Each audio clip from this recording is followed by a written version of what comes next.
Ahora vamos a hablar ya lo que es la presión arterial en general, ya desde el punto de vista fisiológico. Se le cataloga como un sistema integrado, ya que hay varias variables que van a tenerse en cuenta. Hay varios sistemas o subsistemas dentro de lo que es el mecanismo de control de la presión arterial. Este en general es el sistema integrado de control, ¿ya? Primero vamos a tener el subsistema de acción rápida, que van a actuar en minutos, ¿ya? Se encargan principalmente de ver los cambios bruscos que van a encontrarse en la presión arterial, y en ellos tenemos principalmente lo que son los vasoreceptores y los quimiorreceptores, ¿ya? Ellos se encargan en cualquier cambio o variación brusca que haya en lo que es la presión arterial, de inmediato ellos son los que se van a activar. Y van a tratar, el objetivo de ellos es tratar de mantener, ¿no?, o controlar la presión arterial. El mecanismo solamente es en minutos. Ya después tenemos un siguiente sistema, que son el sistema de acción intermedia. Este ya no solamente va a actuar en minutos, sino ya comienza a actuar a las horas, ¿ya? Si hay una variación que va persistiendo, ahí tenemos el sistema renina-angiotensina, ¿no? ¿Cómo sabemos cuando hay una disminución o una variación en el flujo sanguíneo renal? Por ejemplo, principalmente un mecanismo de que descarga renina va a ser la hipoperfusión renal, se libera renina y posterior a ello va a haber liberación de angiotensina, ¿no? Otro es la relajación vascular al estrés y lo que es el flujo capilar. En sí son tres mecanismos también que van a actuar en horas, ¿ya? Tienen una acción intermedia. Principalmente de este grupo está el sistema renina-angiotensina, ¿ya? Que tiene como objetivo controlar igual o mantener una presión arterial normal, ¿ya? Y finalmente tenemos los que van a actuar a largo plazo, o sea, de manera prolongada, se van a activar recién en días para llegar a controlar igual. Tenemos el sistema de líquido extracelular renal aldosterona. De todas maneras, aquí podríamos englobar o asociar, ¿no?, lo que es el sistema en general, sistema renina-angiotensina aldosterona, ¿ya? Pero en sí, este tipo de mecanismos va a tratar de estabilizar o controlar la presión ya de manera a largo plazo, cuando hay una variación inclusive en lo que es el volumen, principalmente con lo que es a nivel renal, ¿no?, lo que es desde lo que es la renina-angiotensina y también lo que es la aldosterona. Como pueden ver, son tres subsistemas que van a actuar con el único objetivo de controlar la presión arterial. Por ello, cualquier variación en alguno de ellos, de inmediato, digamos, si hay variación brusca, actúan ellos; si persisten horas, actúan ellos; si todavía persisten en días, comienzan a actuar ellos. Es un sistema integrado, es un trabajo de cada uno de ellos en diferentes tiempos, pero que van a tener un único objetivo, ¿no? Controlar la presión arterial o llegar a controlar adecuadamente. Muchas veces estos mecanismos de control pueden llegar a ser deleterios, ¿no? Incluso si hablamos dentro de lo que es el mecanismo fisiopatológico de la insuficiencia cardíaca, en sí uno de los mecanismos que inicialmente llegan a compensar es el sistema renina-angiotensina-aldosterona, pero cuando ya se prolonga, en vez de ser beneficioso para la persona, puede llegar incluso a ser deleterio, ¿no? Incluso por ello, dentro del tratamiento de la insuficiencia cardíaca, lo que se trata es de controlar o disminuir la actividad de este sistema, ¿no?, el sistema renina-angiotensina-aldosterona, con el empleo de IECAS, ARA2 o inclusive lo que son antagonistas de aldosterona, ¿ya? Como pueden ver, son mecanismos importantes, ¿ya? Recordar principalmente el tiempo de acción que va a tener cada uno de ellos, ¿no? Los que son de acción rápida, principalmente va a haber variaciones bruscas, principalmente caídas bruscas de la presión arterial, donde van a actuar ellos, ¿no? Los de acción intermedia y los de acción larga, esto más que todo en relación a incrementos de la presión arterial que van a persistir en el tiempo, ¿ya? Entonces tenemos el sistema integrado. Bueno, en relación a lo que son las preguntas, aquí la primera nos habla, la presión arterial, ¿de qué depende? ¿De qué factores va a depender? Ya eso lo vimos en la parte previa, en el esquema donde hablaba de precarga, poscarga, contractibilidad y más abajito gasto cardíaco, resistencia y presión arterial, ¿ya? Entonces aquí nos habla, ¿cuál de los siguientes baja el gasto cardíaco? ¿Qué llega a disminuir el gasto cardíaco en relación a la presión arterial? aumento de la precarga, aumento de la contractibilidad, todos ellos van a mejorar el gasto cardíaco, ¿no? Aumento de la frecuencia cardíaca, aumento de la poscarga, ¿no? Ese sería aumento de la volemia, ¿no? Siempre que nos habla de poscarga, recuerden, nos habla de resistencia. Y en este caso, cuando hablan de resistencia, también puede llegar a variar lo que es la presión arterial. Son tres variables que uno tiene que tomar en cuenta, ¿no? Gasto cardíaco, resistencias vasculares sistémicas y lo que es presión arterial.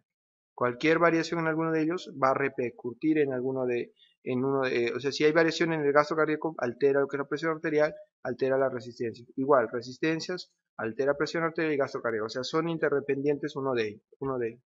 Entonces aquí la respuesta sería la D, ¿no? Hay un aumento, al aumento de la poscarga va a producirse, va a haber baja del gasto cardíaco.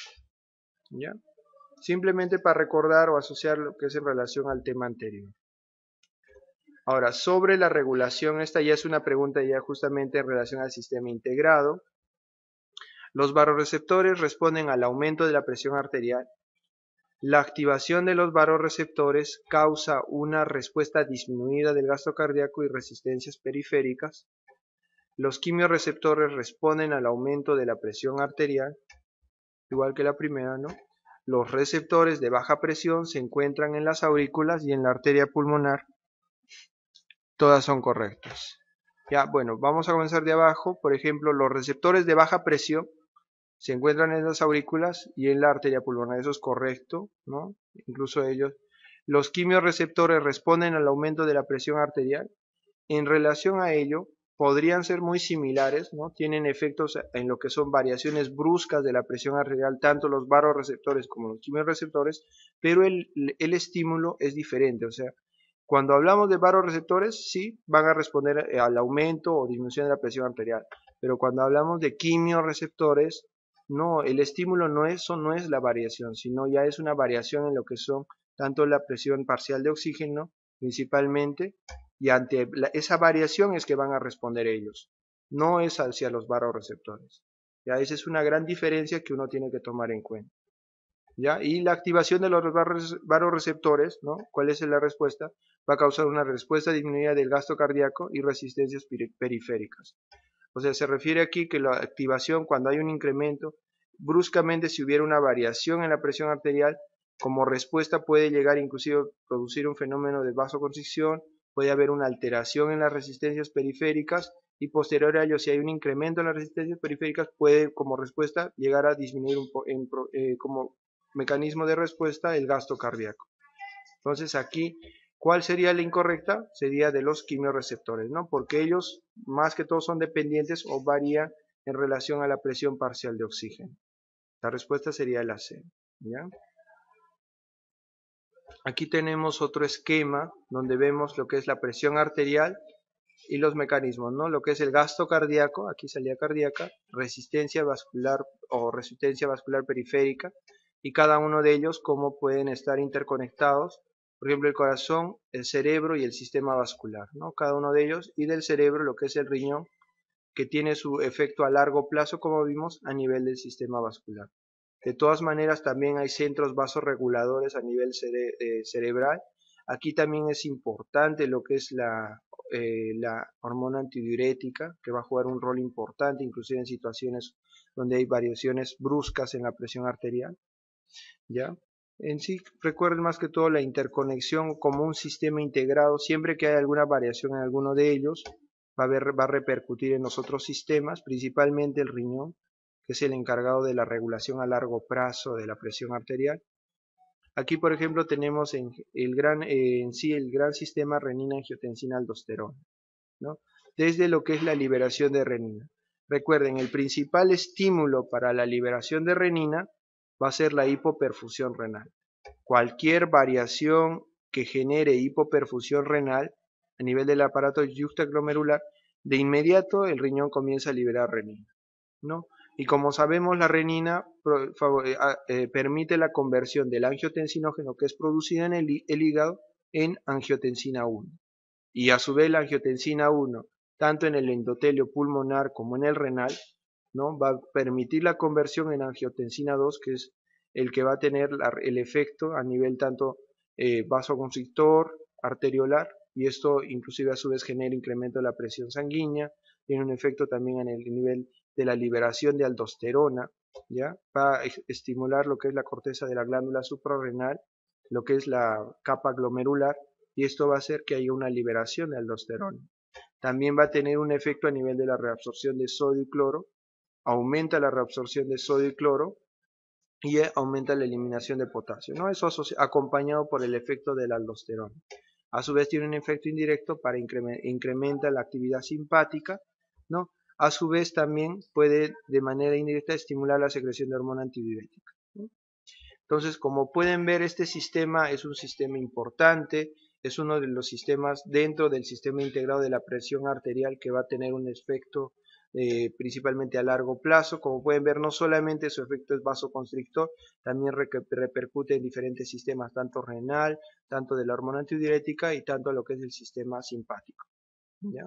Entonces, cualquier variación, o sea, cualquier estímulo que produzca hipoperfusión renal, va inmediatamente activa todo este sistema, desde lo que es angiotensina hacia lo que es aldosterona, ¿ya? Como les decía, inicialmente esto parece ser un mecanismo compensatorio, adecuado, porque el objetivo de este mecanismo es mejorar esto, que ya no haya hipoperfusión renal, pero a largo plazo, suponiendo por ejemplo en una insuficiencia cardíaca, esto puede llegar a ser deleterio, porque lo que genera muchas veces es retención de volumen, ¿no? Si tenemos incrementada la angiotensina, va a haber mayor retención de sodio, ¿no? Puede retención de agua también a su vez, ¿no? Y la aldosterona inclusive puede favorecer ello, ¿no? La actividad simpática inclusive también puede llegar a repercutir no solamente en el sistema vascular, sino en la misma función cardíaca por el incremento del gasto cardíaco de manera prolongada, ¿no? Un incremento también de la presión arterial de manera prolongada por el mismo efecto. Como pueden ver, en sí puede tener efectos beneficiosos, como a largo plazo también puede tener efectos deleterios si es que perpetúan los mecanismos, ¿no? Y aquí principalmente recordar los YECA como los ARA2, ¿no? Principalmente aquí los YECA y ya después los ARA2 a nivel de los receptores de SINA, cómo van a poder actuar, ¿no? Aquí los YECA y aquí los ARA2, ¿no? Como mecanismo bloqueador. Simplemente para recordar tanto el sistema en relación a la presión arterial y que tenemos algunos tipos de medicamentos que pueden llegar a bloquear el efecto deleterio que puede llegar a tener este sistema como tal. Aquí ya más resumido tenemos todos los efectos que puede llegar a producir la angiotensina en los diferentes sistemas, no solamente en lo que es la corteza adrenal, no solamente renal, sino también a nivel intestinal puede producir una vasoconstricción mesentérica, ¿no? Vimos que a nivel del sistema hay una liberación de vasopresina, ¿no? Médula adrenal, catecolaminas, ¿no? Músculo vascular, lo que es una vasoconstricción, inclusive a largo plazo puede llegar a generar hiperplasia, hipertrofia vascular, ¿no? Esto puede favorecer inclusive que perpetúe lo que es la hipertensión arterial, ¿no? Como un mecanismo, ¿no? Y a nivel del corazón puede producir incremento de la contractibilidad, inicialmente favorecedora, y ya después inclusive hipertrofia, ¿no? En sí, inicialmente todo tiene como objetivo mejorar el gasto cardíaco, también a su vez incrementa la resistencia, pero a largo plazo lo que va a generar es retención de volumen, ¿no? Aumento de líquido extracelular. Entonces, como pueden ver, todo mecanismo tiene ventajas y desventajas, ¿no? Si no se controlan de manera adecuada.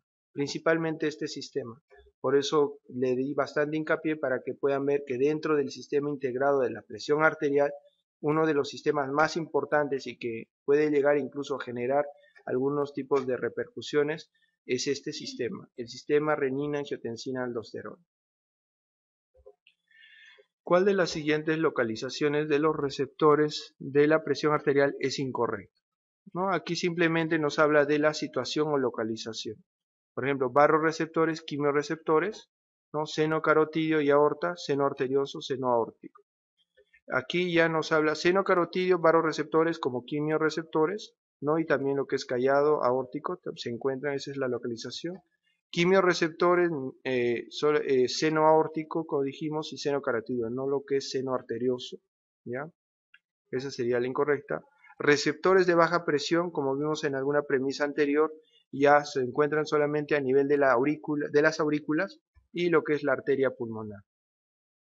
Receptores de isquemia del sistema nervioso central vamos a encontrarlos a nivel del bulbo, lo que es tallo cerebral, y lo que es el sistema renina-angiotensina-aldosterona a nivel del aparato yuxtaglomerular, ¿no? Con la posterior liberación de renina. Todos estos, perdón, así es, ¿ya?